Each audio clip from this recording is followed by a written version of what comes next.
किसी और के जीवन की नकल को पूर्णता के साथ जीने की तुलना में अपने भाग्य को अपूर्ण रूप से जीना बेहतर है।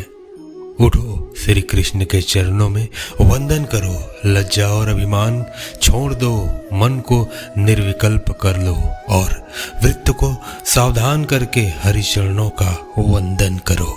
मन चंचल होता है, यह इधर उधर भागता है और किसी भी कार्य की एकाग्रता का दुश्मन है, लेकिन यदि यह व्यक्ति के वश में हो जाए तो इससे अच्छा कोई मित्र नहीं है। मन को एकाग्र करना जरूरी है, बस थोड़े से प्रयास और अभ्यास की जरूरत है। जो होता है अच्छे के लिए होता है। कभी कभी विपरीत परिस्थितियां हमारी वर्तमान स्थिति को अच्छा करने के लिए आती हैं। श्री कृष्ण बड़ी सरलता से कहते हैं कि मेरे लिए ना कोई घृणित है और ना कोई प्रिय, ना कोई निर्धन है और ना कोई धनी।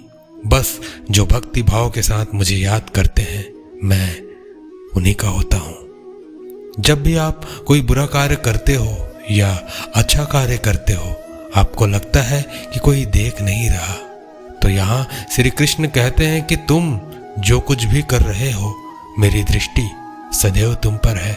इसलिए आप यह मत समझे कि आप अकेले हैं, आपके साथ श्री कृष्ण सदैव हैं। जो कुछ हुआ अच्छे के लिए हुआ, जो हो रहा है अच्छे के लिए हो रहा है, और जो होगा वो भी अच्छे के लिए ही होगा। तो सकारात्मक रहें और अपना कर्म करते रहें। हमारी सफलता और असफलता इस बात पर निर्भर करती है कि हम खुद पर कितना विश्वास करते हैं। व्यक्ति जो चाहे बन सकता है, यदि पूरे विश्वास के साथ अपने लक्ष्य पर लगातार चलता रहे। कहते हैं मन के हारे हार है और मन के जीते जीत।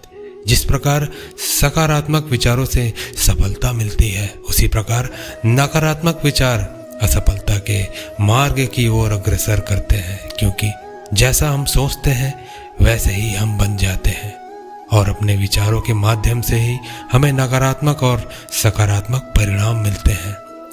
मनुष्य ही एक ऐसा प्राणी है जो कर्म करता है, इसलिए कर्म करना प्रत्येक व्यक्ति का धर्म भी है। कर्म करने वाला व्यक्ति कर्मवीर कहलाता है। इसलिए कार्य करते रहना खाली बैठने रहने से हमेशा बेहतर होता है। जहाँ भी सभी मनुष्यों के स्वामी श्री कृष्ण हैं, जहाँ अर्जुन सर्वोच्च धनुर्धर है, वहाँ भी निश्चित रूप से ऐश्वर्य, विजय, असाधारण शक्ति और नैतिकता होगी। न तो समय रुकता है और न ही एक सा रहता है। बुरा समय हो या अच्छा समय, बदलता जरूर है। सुख के बाद दुख और दुख के बाद सुख आते जाते रहते हैं। इसलिए इस पर हमारा कोई वश नहीं है, लेकिन कर्म पर हमारा वश जरूर है। आप सिर्फ कर्म करिए, फल की चिंता किए बगैर। समय आने पर फल जरूर मिल जाएगा। जो अज्ञानी व्यक्ति होता है वह यह गलत फहमी पाल लेता है कि मैं ही करता हूँ, सभी कार्य मेरे द्वारा किए जा रहे हैं। ऐसा जान उसमें अहंकार घर कर लेता है। परंतु इस सृष्टि में जो भी हो रहा है वो तो प्रकृति द्वारा किए जा रहे हैं। अज्ञानता के कारण व्यक्ति में जो अहंकार जन्म ले लेता है, वही उसका पतन का कारण बनता है। श्री कृष्ण कहते हैं कि वो किसी के भी भाग्य के निर्माता नहीं है। व्यक्ति खुद ही अपना भाग्य लिखता है।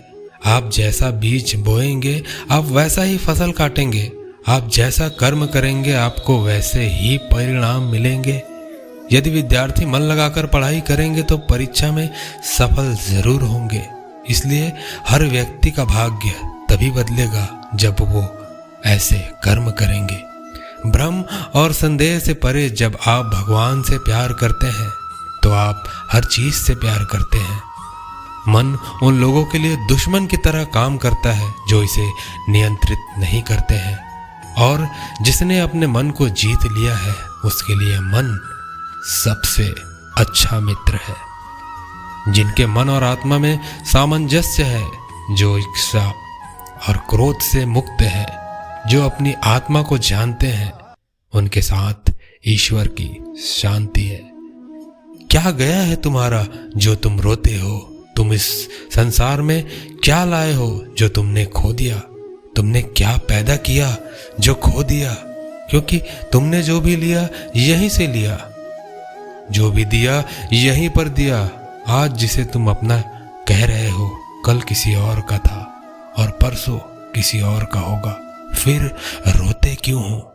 यह प्रकृति है जो सभी गतियों का कारण बनती है। अहंकार से मोहित मूर्ख उस धारणा को धारण करता है जो कहती है मैंने किया।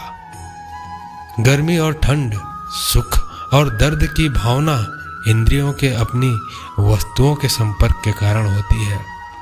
वे आते हैं और चले जाते हैं, चिरकाल तक आपको उन्हें स्वीकार करना चाहिए। पूर्ण लगन के साथ अपना कार्य करो, लेकिन उसके फल की इच्छा मत करो, क्योंकि जब आप फल की इच्छा करते हैं तब कहीं ना कहीं आप अपने कार्य में पूर्ण रूप से समर्पित नहीं हो पाते। गति के लिए चरणों पर ध्यान देना आवश्यक है, किंतु प्रगति के लिए सदैव आचरण पर ही ध्यान देना चाहिए।